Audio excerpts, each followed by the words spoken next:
Hey everyone, in this video I'll show you how to fix Discord mic cutting out. Let's get started.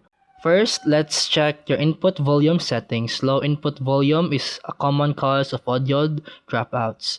Go to user settings by clicking the gear icon next to them.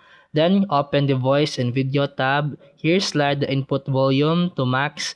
This ensures your mic is transmitting at full power. Then, next is adjust input sensitivity. Sometimes Discord automatic settings won't pick up quieter sounds, causing your voice to cut out. In the same voice and video tab, disable automatically determine input sensitivity, then manually adjust the slider until your voice consistently registers in the green bar without picking up too much background noise. Then find the sweet spot where your voice is clear but noise is minimized.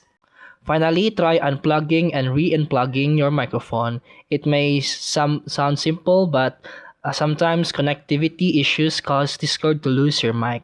After reconnecting, make sure your microphone is selected as the input device in voice and video settings. And that's it for today's video. If you found this helpful, please like and subscribe for more videos. See you in the next one.